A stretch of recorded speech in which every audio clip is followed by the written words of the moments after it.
Hello my dear learners, बिल्कुल एक नए वीडियो में आप सभी को स्वागत करता हूं। यह जो वीडियो है क्लास 12 के स्टूडेंट के लिए है। सब्जेक्ट हो रहा है ईवीएस यानी इन्वायरमेंटल स्टडीज में एबीटीएस सोल्व लेकर आया हूं। और इस वीडियो में मैं आपको एबीटीएस सोल्व का सेट 1 लेकर आया हूं, जिसमें मैंने 24 एमसीक्यू और 16 एसएक्यू क्वेश्चन को डिस्कस करूंगा। यदि आप चैनल पर पहली बार विजिट कर रहे हैं तो चैनल को लाइक करके रखिए, आपको हमेशा हेल्प मिलेगा मेरे चैनल से। आप एक प्यारा सा कमेंट करिए और बताइए कि आप वेस्ट बंगाल के किस डिस्ट्रिक्ट से मेरे इस वीडियो को देख रहे हैं। वीडियो को लाइक करना ना भूलें।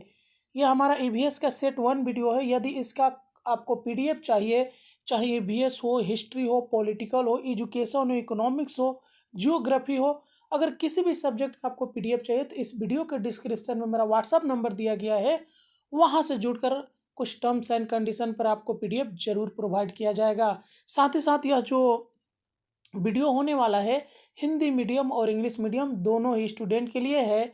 मैं हिंदी मीडियम के स्टूडेंट का डिस्कस कर दूंगा, इंग्लिश मीडियम वाले देख लेंगे, क्योंकि बहुत सारे स्टूडेंट कमेंट करते हैं कि सर इंग्लिश मीडियम में भी प्लीज़ इसको करा दीजिए। तो मैं बोथ लेकर आया हूँ, जिससे हिंदी और इंग्लिश दोनों ही मीडियम के स्टूडेंट के लिए बेनिफिट होगा।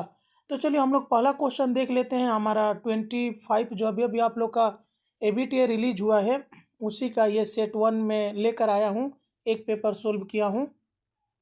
चलिए देख लेते हैं इसका एमसीक्यू। पहला क्वेश्चन है कि भारत के किस हॉटस्पॉट में रेल रेफ्लिसिया पाया जाता है। तो ये कहाँ पाया जाता है, तो पश्चिमी घाट में। ग्रीन पीस का मुख्यालय कहाँ स्थित है, तो ये कहाँ स्थित है, तो एमस्टरडम में। परमाणु ऊर्जा अधिनियम कब पारित हुआ था, तो यह पारित हुआ था 1962 में। ग्रीन इकोनॉमिक्स पुस्तक के लेखक कौन है, तो ये थे स्कॉट कैटो। उद्योगों को पर्यावरण नीति के अनुपालन के लिए किस प्रमाण पत्र की आवश्यकता होती है, तो ये है ISO ये 14000 की।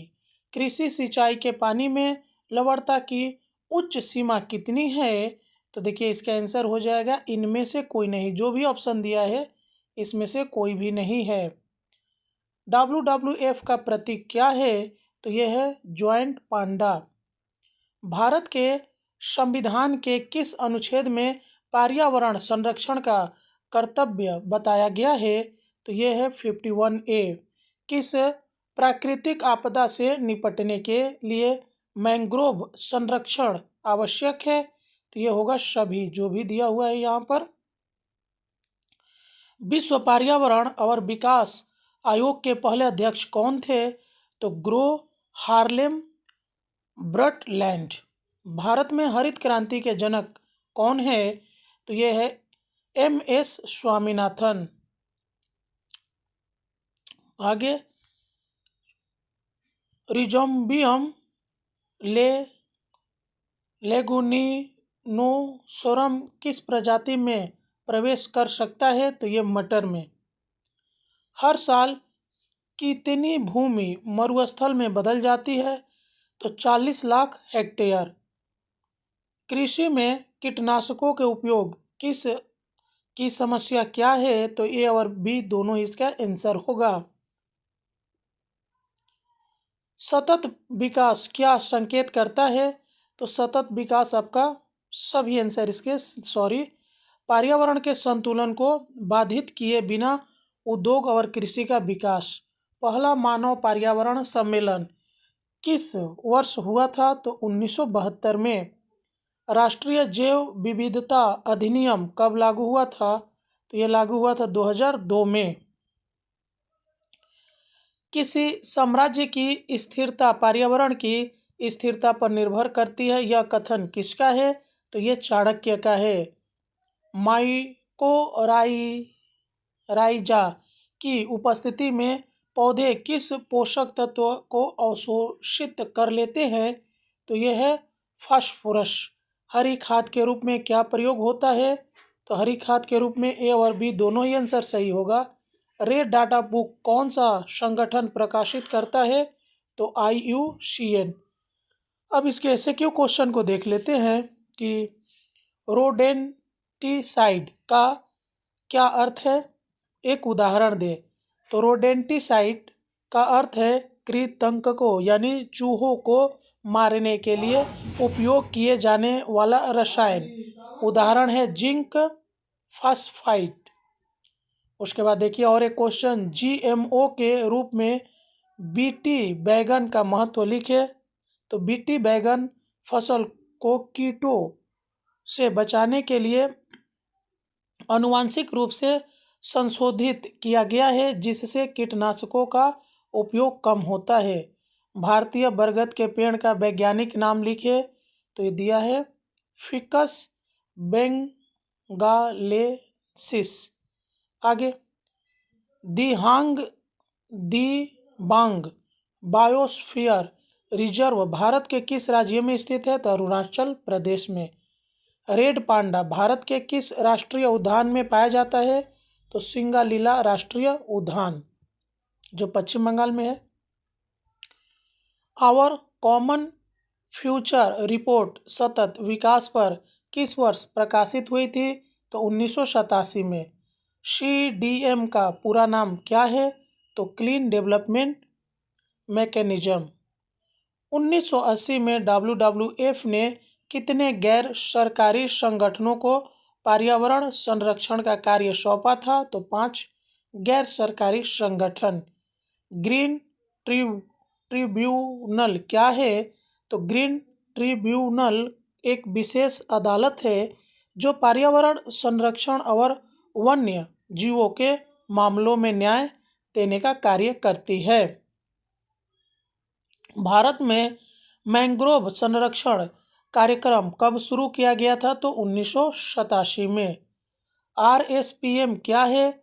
तो RSPM का अर्थ है रिस्पायरेबल सस्पेंडेड पार्टिकुलेट मैटर, जो वायुमंडल में तैरने वाले छोटे धूल कणों को दर्शाता है।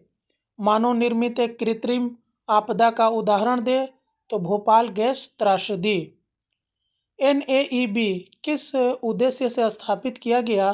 तो राष्ट्रीय वानिकी और पर्यावरण संरक्षण कार्यक्रमों को लागू करने और ग्रामीण विकास में वन आधारित गतिविधियों को बढ़ावा देने के लिए।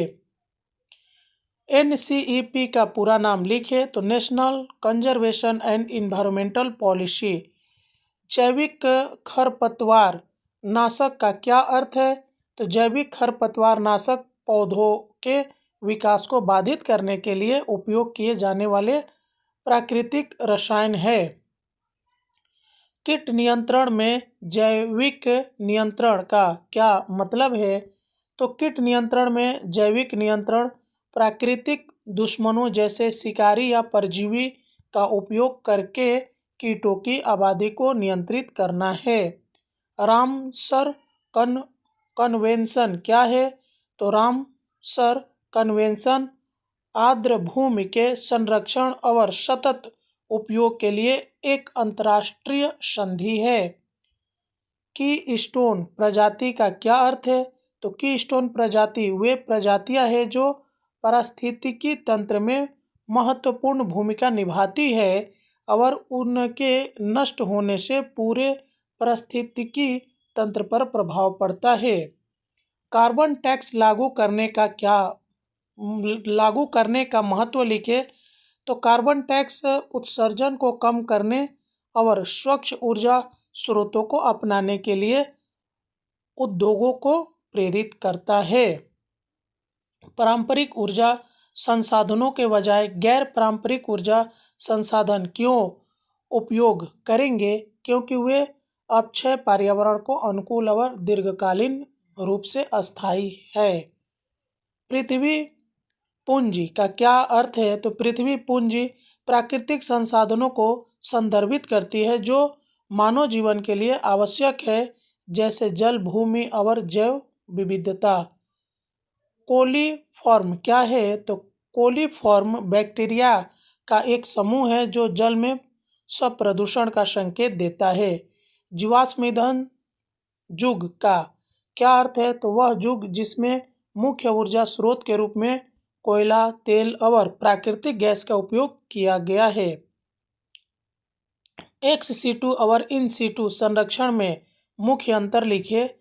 तो देख लीजिए कि एक्स सीटू संरक्षण जीवों को उनके प्राकृतिक आवास से बाहर संरक्षित करना, उदाहरण चिड़िया घर, और इन सीटू संरक्षण जीवों को उनके प्राकृतिक आवास में संरक्षित करना, उदाहरण राष्ट्रीय उद्यान।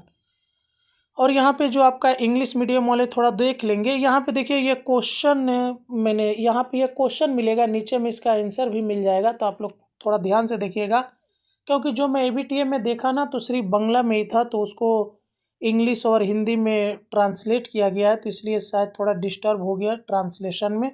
ये आप लोग क्वेश्चन थोड़ा देख लीजिएगा, अब इसका आंसर भी नीचे ही मिल जाएगा आपको। बस आपको वीडियो को अगर अभी तक आपने लाइक नहीं किया है तो लाइक कर लीजिए, चैनल को सब्सक्राइब करके रखिए। मैं लगातार इसी तरह वीडियो अपलोड करते रहूँगा, आपके लिए काफ़ी हेल्पफुल होगा। ठीक है, तो ये सारे क्वेश्चन है एमसीक्यू का। ठीक है, तो यहाँ पे देखिए इसका आंसर भी है, क्वेश्चन भी है और आंसर भी है। ठीक है, ये जो चीज़ है आप देख पा रहे होंगे। ओके, देखिए क्वेश्चन आंसर दोनों इसमें आ गया आपका, कोई प्रॉब्लम नहीं होगा। ऐसे क्यों ठीक है, क्वेश्चन के साथ साथ ठीक इसका आंसर दिया हुआ है। ठीक है, वीडियो अच्छा लगा तो दोस्तों में शेयर भी करिए, चैनल को थोड़ा सपोर्ट करिए, ताकि मैं भी और मोटिवेट होकर आपके सामने वीडियो इसी तरह लाते रहूं।